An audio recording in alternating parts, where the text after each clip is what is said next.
Hi friends and welcome. Today we are here to watch season 5 episode 4 of Buffy the Vampire Slayer. It is called Out of My Mind. Kind of reminds me of Cordelia because we all know that like the first sort of Cordy centric episode was out of sight, out of mind. But we are in Buffy and I don't think that we're sort of ready for a crossover yet. I think like they're still trying to establish each season like separately right now.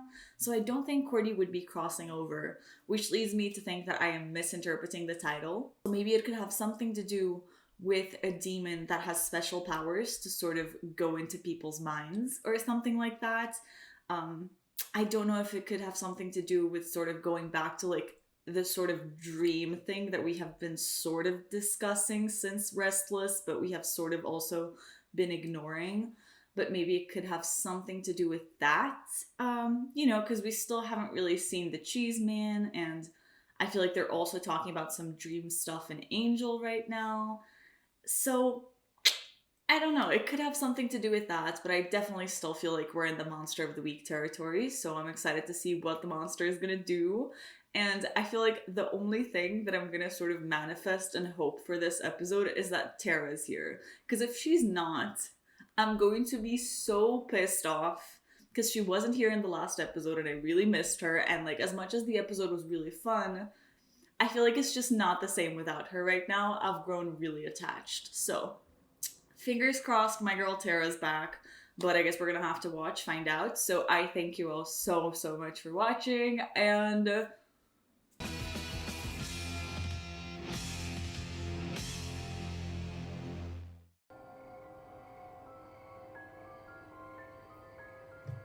this is very horror. Oh, no, okay, it's just you. I trust you. Why do I even bother to show up? Was that, why is Spike? What are you doing here? Literally, what the Cub fuck? Scout here, I wager. Looks like neither boy's entirely welcome. You should take him home, Slayer. Make him stay there. I've got knitting needles you can borrow. Spike, I just saw you taste your own noseblood. You know what? Yeah, that was... I'm too grossed out to hear anything you have to say. Go home. I literally love Buffy. Especially given sort of the discovery from the end of the last episode, we kind of have to talk about their relationship. So I wonder if this is really sort of the end, or if it's going to spark a conversation inside of them that's going to make, I don't know, make them change or something like that. It kind of seems like as much of a deal breaker as it can be, just because if one party is not in love, how does a relationship work? Listen, based on my Angel knowledge, which I'll know is like random, I know Buffy and Spike have something, right? And so it's interesting because it's almost like they're already setting him up as like the next in line after Riley with scenes like this. It's a little bit like strange. I'm still a little bit bothered by that idea, but kind of curious because of like their chemistry and banter and stuff. We're arguing. We're having a debate about a college lecture. I have dreamt of this day since forever. I love her. You are turning into quite the student. Should I be watching my occipital lobe? I'll prove it. Here, do me. Okay. They keep holding hands. What do you see? Willow hand. Has Buffy gotten to you yet? I saw her patrolling just now with a stake. She won't give up until she's killed me to death. Buffy's looking for you. Oh, of course.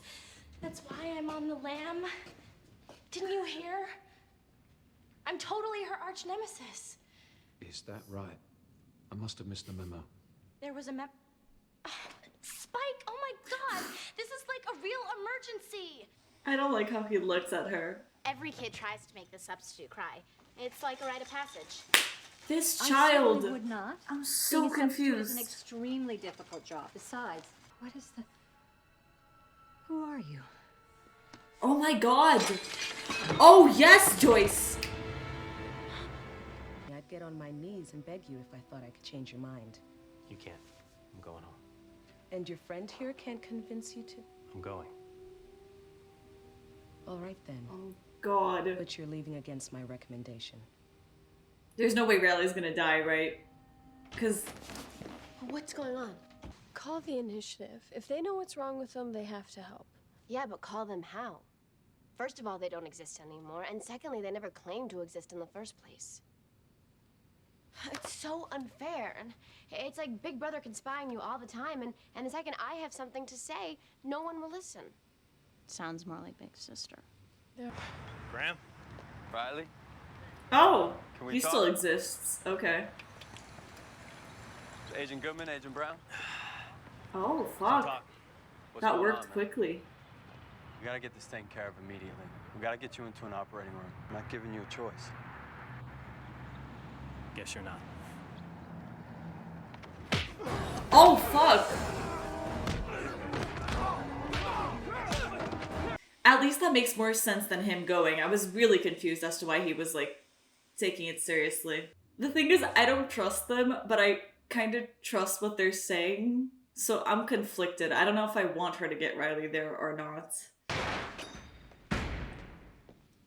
I love how she walks in like she owns it. Funny. I got a proposition for you. What about knocking? Fine to bring him to the 4th floor of the hospital. Their doctors get to him in time. You get the cash. Oh wow. Deal. Is the enormous hall monitor sick? Tell me, is he gonna die? He is not the only person that can die. Hey, I'm just saying if it's really that important to you, I think I'll get half now.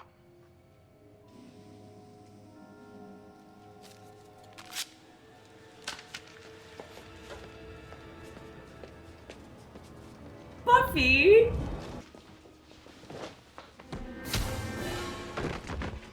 Oh fuck.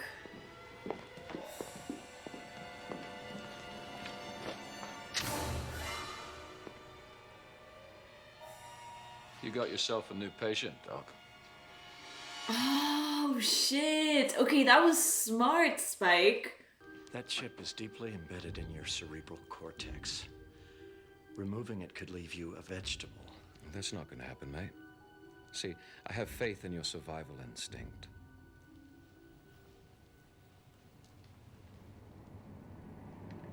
Here. You load me up and kill him before the night's over. We should have brought a flashlight. Oh, I know. Better to light a candle than curse the damn darkness. A little spell. Fiat Lux. Whoa. There, that's better. Okay, that was so cool. Riley! Come on out. Best case scenario, they turn me into Joe Normal. Just another guy. And that's not enough for you? It's not enough for you. Oh, Why would you say damn. that? Come on. Oh my Your ex-boyfriend God. wasn't exactly a civilian. So Can we not that's talk what this about is him? about. You're going to die over some macho pissing contest. It's not about him. It's about us. You're getting stronger every day, more powerful. I can't touch you. Every day you're just a little further out of my reach.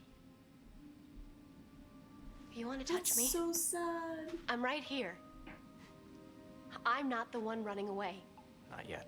You're just sitting back there thinking that none of this means anything to me. I never said that. Because it obviously doesn't mean anything to you. Do you think so little of me? Buffy. No. No. Do you think that I spent the last year with you because you had superpowers? If that's what I wanted, then I'd be dating Spike. Riley, I need you.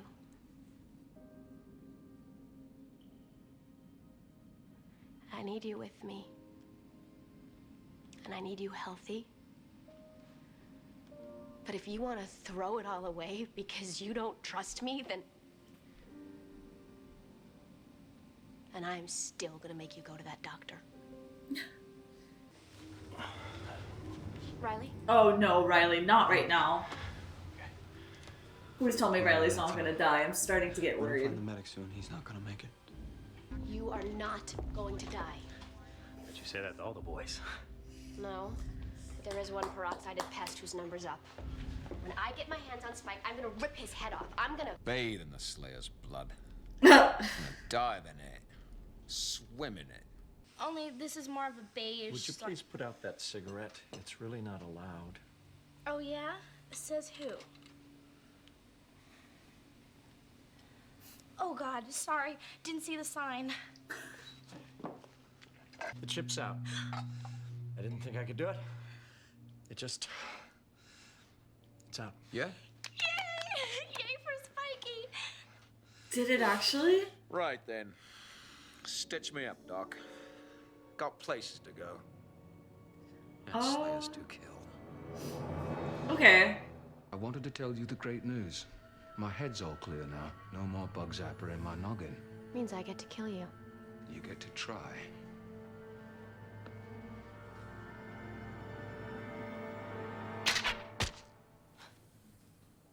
Harm? Oops.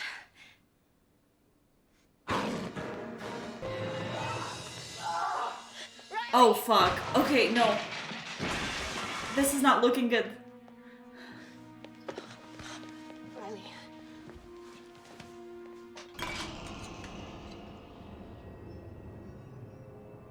A penny.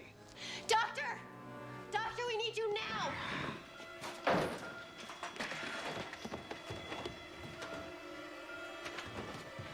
Oh, God. Okay, he's fine. Why do you scare me like this? I was about to, like, have a... I don't know. I'll talk to you later. I'm still worried, actually. I don't know, this song is very nostalgic. What's wrong? You used to have a mission, and now you're what? Mission's boyfriend? Mission's true love?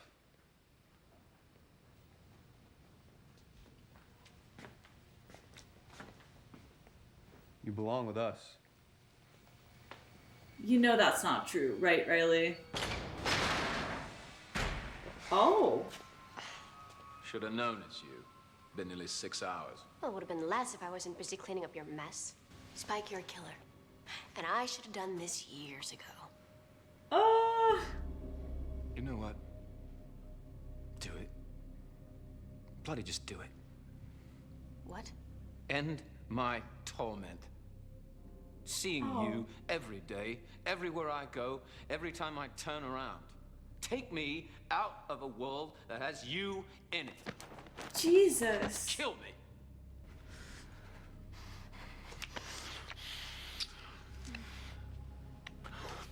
What the fuck?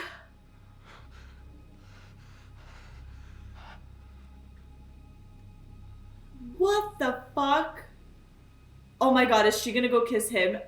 Buffy, don't do it.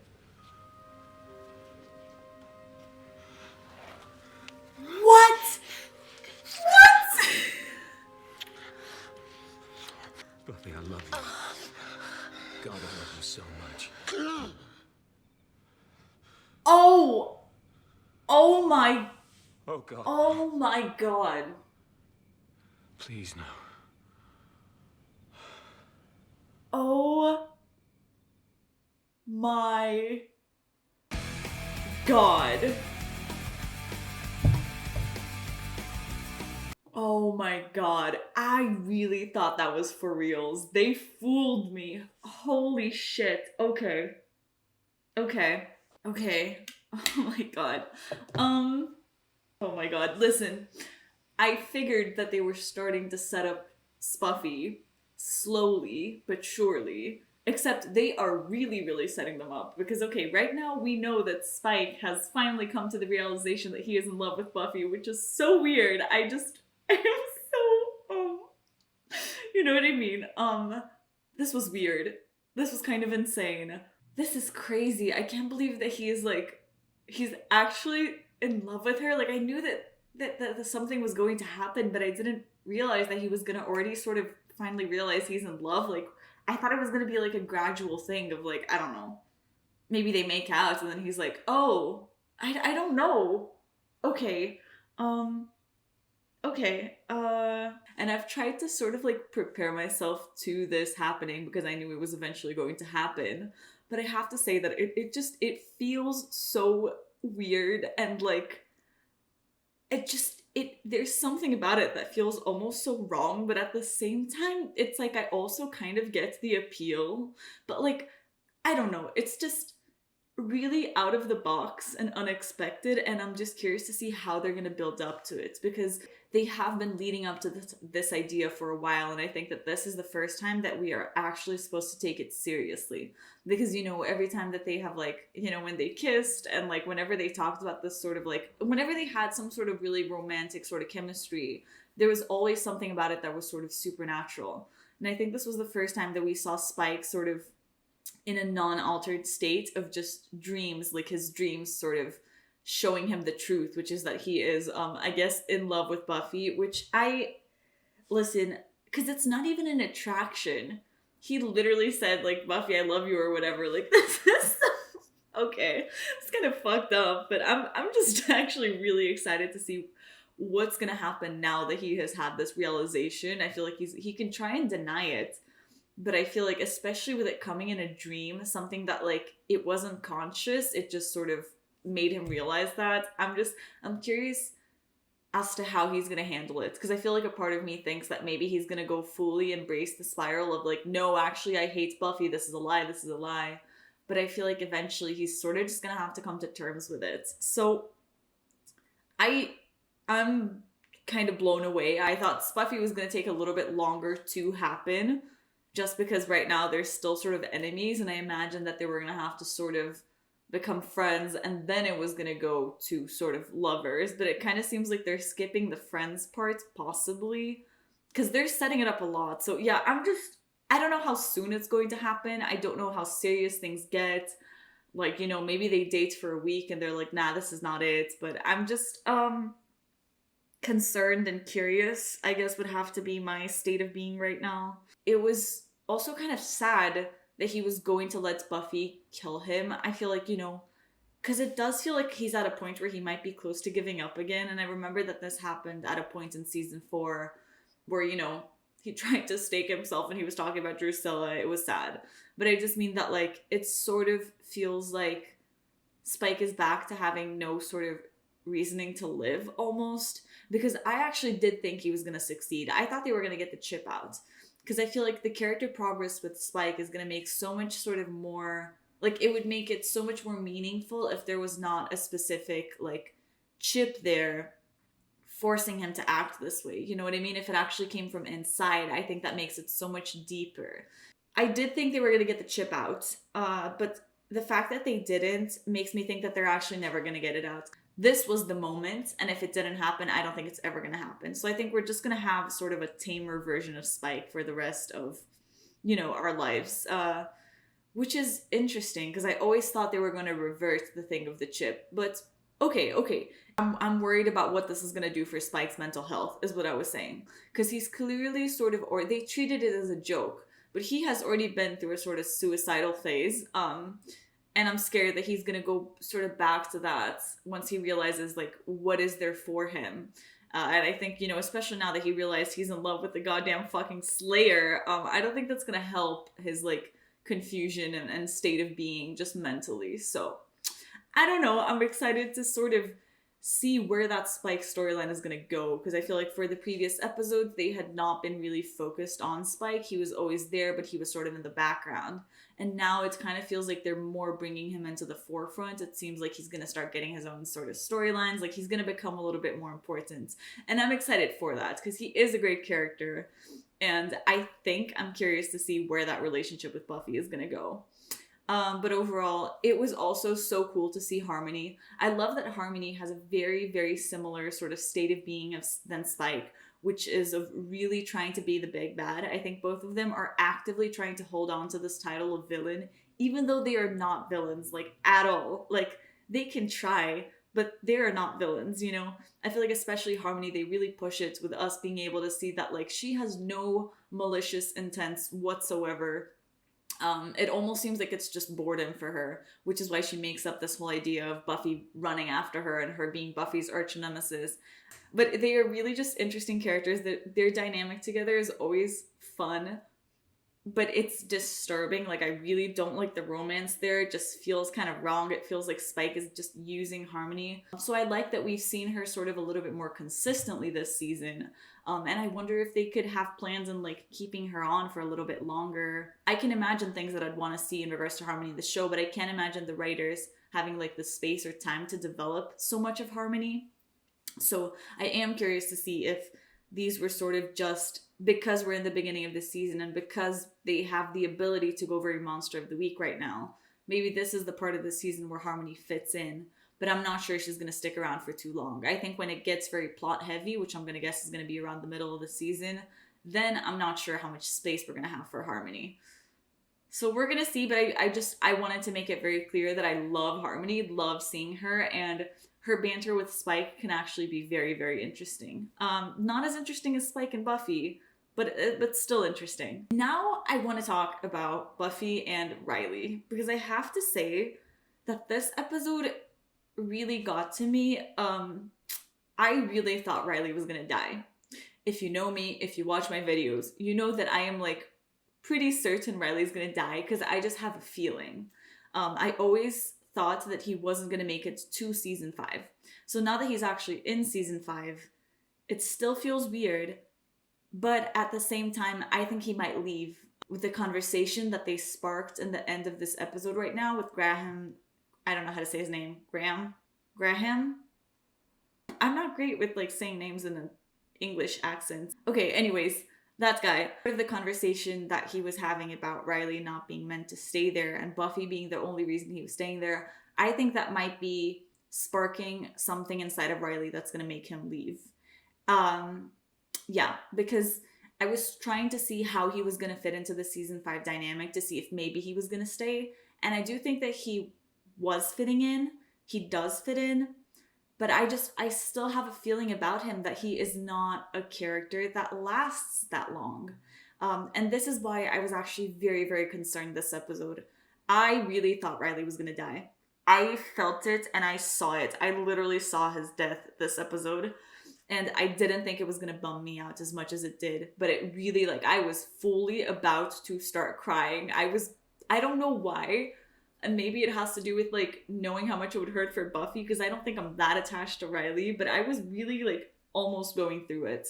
So I think they really misled me with that. I think that there were so many moments where it's just, it almost felt like a goodbye in between Riley and Buffy, you know, just the songs and like the dramatic touching and just the speeches, which were so great. Like Buffy's speech to Riley, excuse me, I just want to like give SMG all of the awards because she is way too good at acting. Like I literally just see Buffy. It's actually kind of insane. She was so amazing because, you know, it's scenes like this, it's moments like this that remind me of why Buffy is the best character in this show. No questions asked.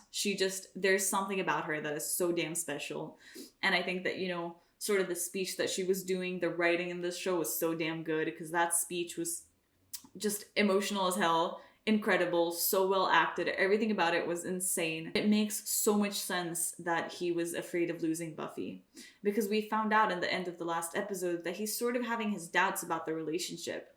And it's interesting because I thought that he was actually onto something. But I think this episode showed me that Buffy actually really does love Riley. So I think it's not to say that his doubts are like unfounded, but I do think that it might be a lot like in his head.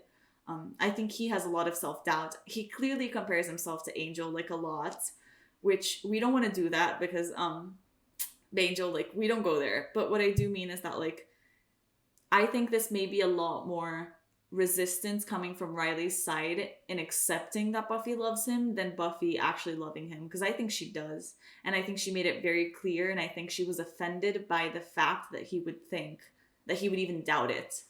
So it's really like that was some really deep, interesting, rich conversations and relationships and just layered to the characters, and I thought that was really great. I think it was I loved it.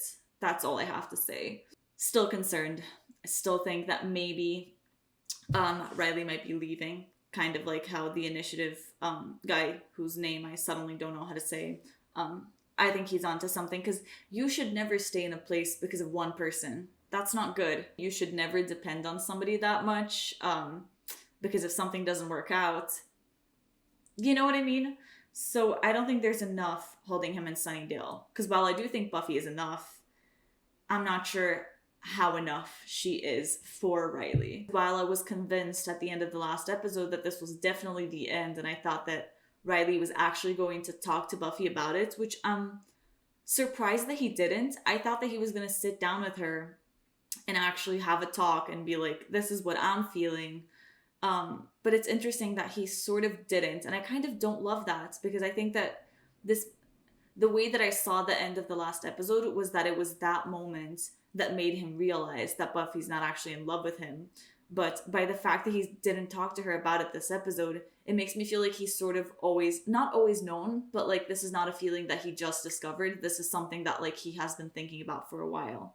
And I really wish that he would have talked to Buffy about it, like how they talked in the caves, because that ended up having like a really important conversation that she really reassured him. I feel like I really missed Xander this episode, because the last episode was so Xander focused and we had so much character progress and we got like a new apartment for him and like things were really thriving. I guess it was weird to only see him for like a few scenes here and there this episode. Something that stood out to me this episode was Tara sort of wanting to read the cards, because I remember that Restless had a scene, because I remember I googled what the card meant, and even though I can't remember what it meant because I googled way too many things during my Restless rewatch, I remember there being something about them reading cards in regards to like faith or whatever. Fate, not faith. I'm still thinking about faith though. Faith, come back to me, girl. It's fine. And that's interesting because I feel like these cards almost give me a sort of feeling of like a predestined future and not things not necessarily being under our control. Like, you know, the future just sort of being written out is what these cards give me an idea of. And so I thought it was interesting that that they were sort of bringing up that concept, and I was excited to see what she was going to read about Willow, because I thought it was going to be like foreshadowing for what would happen to Willow, like a little insight in what her future, you know, was going to hold for us. But we didn't actually get to see it. So okay.